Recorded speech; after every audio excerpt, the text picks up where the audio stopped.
Lockdown से पहले गीता के घर का नजारा कुछ ऐसा था कि रोहन ऑफिस जाता था और शिविन स्कूल। जिनके घर से जाने के बाद गीता काम खत्म करके बाकी समय आराम करती थी। लेकिन लॉकडाउन के बाद ऑफिस और स्कूल घर में ही खुल गए और इससे गीता का हाल वो तो आपको देखने में ही मजा आएगा। शिविन, ओ शिविन, महाराज उठने के लिए क्या 21 तोपों की सलामी लेंगे?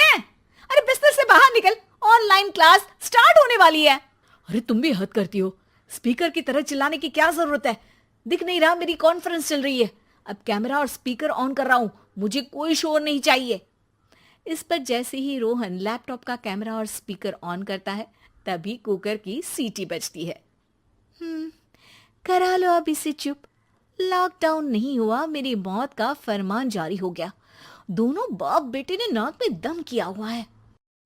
ऐसा बोलकर गीता वहां से शिविन के कमरे में पहुंच जाती है, जहां शिविन अभी भी सो रहा होता है।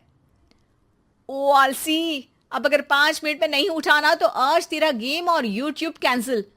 माँ की बात सुनकर शिविन बिना 1 मिनट गंवाए उठ खड़ा होता है। उठ गया, अभी नहाकर भी आता हूँ।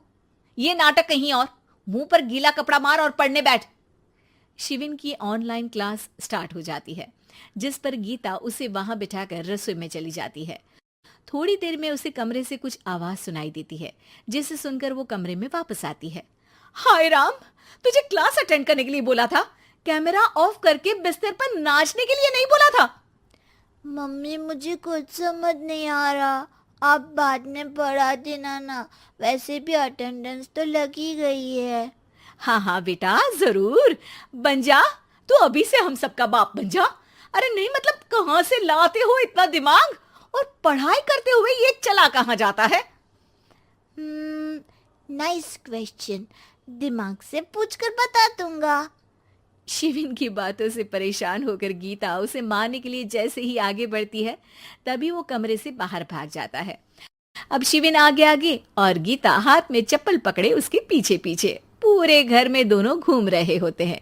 इसी बीच वो रोहन के पास पहुंच जाता है और शिविन को मारने वाली चप्पल रोहन के लैपटॉप पर जाकर गिरती है। ओए माँ! मम्मी, अब पापा को चप्पल मार रही हो? वो आज तक के रिपोर्टर, चुपचाप जाकर क्लास अटेंड कर ले, नहीं तो अगली तेरे पीछे लगेगी। इस पर शिविन वहां से चला जाता है, जिसके बाद रोहन गीता से कहता है, इस सर्कस के लिए कुछ बोलना चाहोगी? अरे क्या करूं, जब से तुम दोनों घर में रहने लगे हो घर अपने आप ही सर्कस बन गया है और मैं तुम्हारी नौकर। कभी बेटी को संभालो तो कभी बाप के नखरे उठाओ। इन्हीं सब उथल पुथल में दिन बीतते रहते हैं, जिसमें हर रोज घर के अंदर कुछ नया सियप्पा खड़ा मिलता है, जो ज्यादातर शिविन और रोहन के ऑनलाइन स्कूल और ऑफिस से रिलेटेड ही होता है। एक सुबह, शिविन चल उठ, आज की क्लास जल्दी है। कैमरा ऑफ करके आप अटेंड कर लो। अरे ऐसे छित्तर पड़ेंगे, दादी नानी सब एक साथ याद आ जाएंगी। गीता की लाख मशक्कतों के बाद क्लास तो खत्म हो जाती है, लेकिन उसके बाद शिविन फोन इस्तेमाल करते हुए इंस्टाग्राम रील बनाने लगता है। रसोड़े में कौन था? तुम थी, मैं थी, कौन था?